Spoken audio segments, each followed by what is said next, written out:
Well, good afternoon, Liz. I was really glad that you kind of came in and had your follow-up appointment today. It's nice to be here. Yeah, we haven't seen you in a while. I'm really glad that you've been back in. It's probably been about 3 months or so. Yes, 3 or 4 months. Yeah, so I'm seeing here from your labs and from your records that your trend of your sugars still look like they've been pretty high. I think, in fact, your A1C, do you know what your A1C is? I mean, are you familiar with what that means? Yes, I know Because what it means. that's your sugar that kind of shows over a couple months period of time to give us a sense. Yes. And it really shouldn't be any higher than about 7.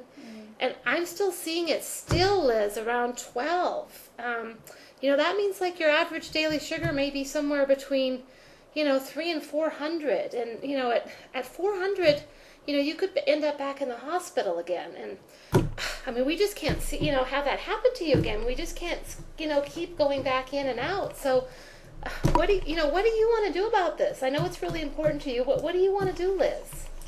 I'm not sure. I've been trying to eat better, and I'm doing a lot of exercise, drinking a lot of water. I'm just not really sure what else I could do. I guess I need some help. Well, something obviously, isn't working. I mean, you're obviously doing something wrong from the plans that we gave you last time. Do you have those, the diet guide that Dr. Smith gave you last time? Yes, I have it all. And have you been following that, putting that up on the fridge so that you don't veer from that? Yes. How have you been doing on counting carbs and avoiding, sugars and junk food and things like that? Because I know teenagers, really have a hard time and want to eat like their friends. So how have you been dealing with that? Well, I do count my carbs. I might go over it a little at points, but it's not like too bad. Well, it obviously is a little too bad because otherwise we wouldn't be here at this A1C, of 12. So trying to figure out, I'm really trying to help you, Liz, to figure out, where are you going over with carbs? Is there a specific food that you're, eating a lot of?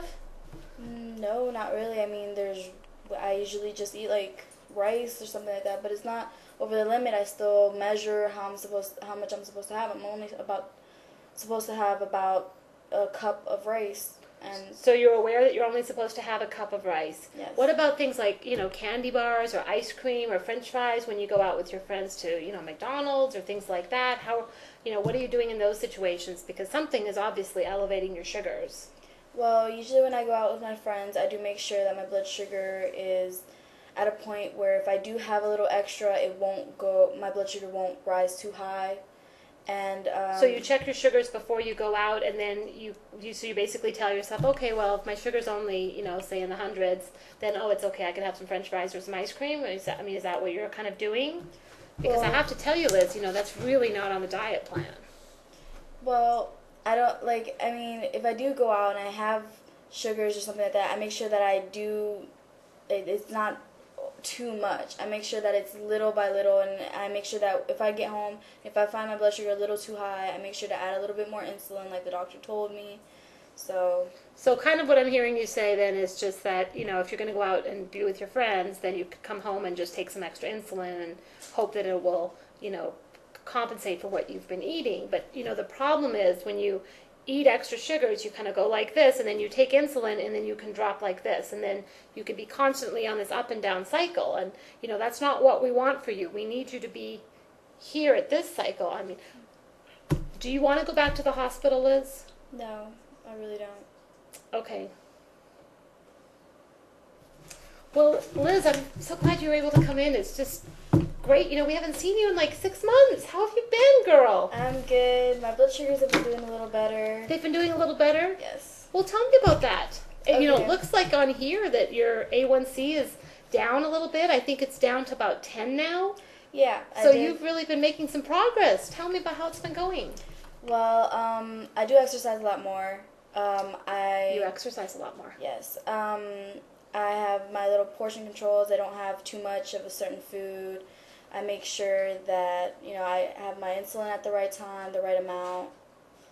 So it sounds like you've really been doing a couple different things that have been working for you. You've Yes. been exercising more, which I want to hear about, and you've been really looking more at your portion sizes. Yes. Those measuring pieces we had talked some time about. Yes. And then the third one is, taking your insulin at the right times. Okay, on really the schedule on where it is. Yes. Does that seem to be making you feel better as far as the insulin, or what are you noticing?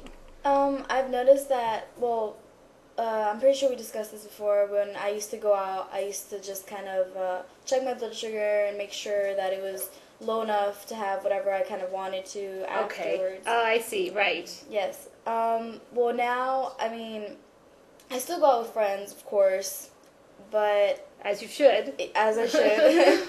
But once I go out now, I try looking for something. Like, if my friends are gonna have a candy bar or something, I try looking for maybe a granola bar or something that's like sort of like a candy bar, but it's a little healthier, and I know that it won't rise my blood sugar that much.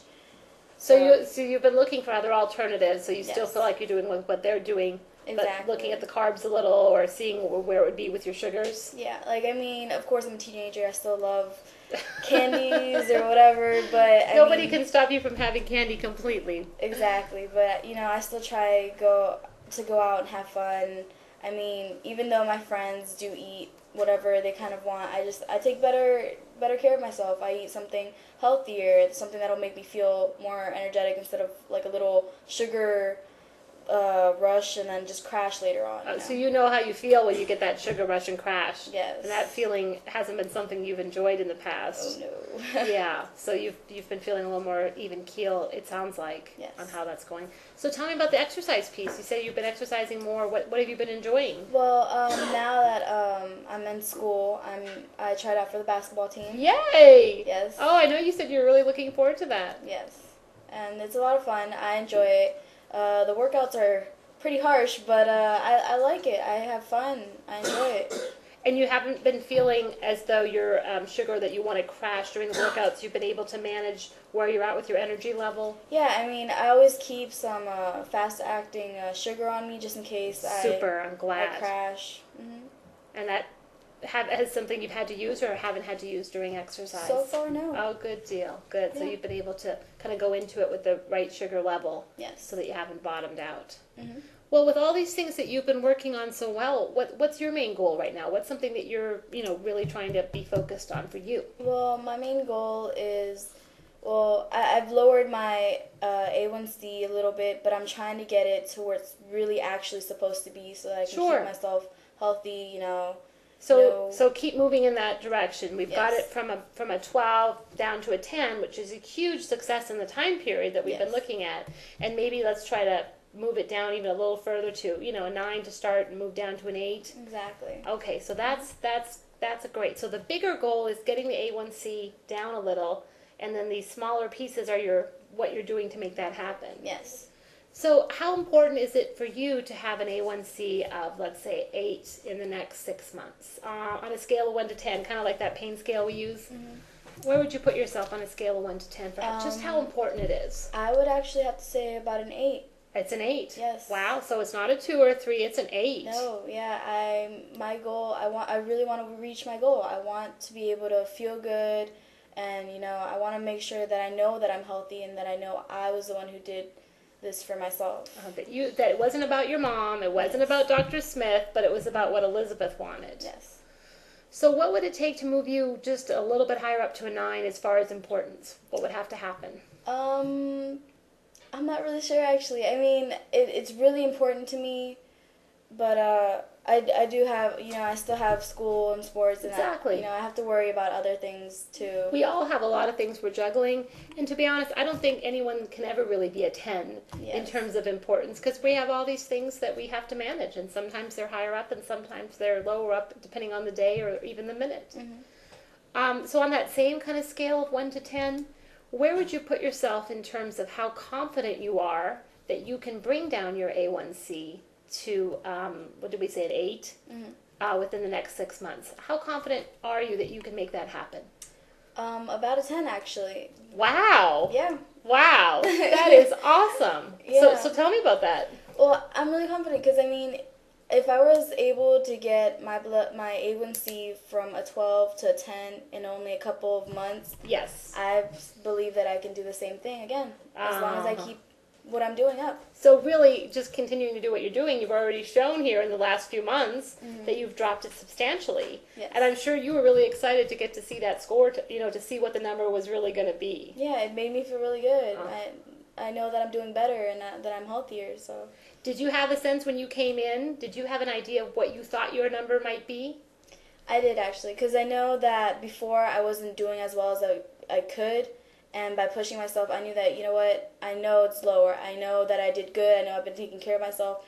I know it's most definitely lower. Okay, so you could feel confident coming in that, hey, when I see that number, I already know the work I've been doing. So it darn well better be lower because Yes. that's the work I've put into this. Yes. So that makes sense. It sounds like for you, just continue to do what you're doing. Continue on with getting onto the basketball team. And continuing on with those things you're playing out with your insulin. You haven't been in the hospital now for over 12 months. Yep. So I mean that's a huge progress and success as far as keeping yourself stable and feeling good and enjoying high school. Yeah. So how about we check back again, in our another 90 days and just kind of see where the A1C is then. Yeah. And kind of go from there. And if you have any questions or you're not sure about something, by all means, stop in. That's what we're here for. Okay. Thanks, Liz. It's great talking to you today. It's great talking to you too.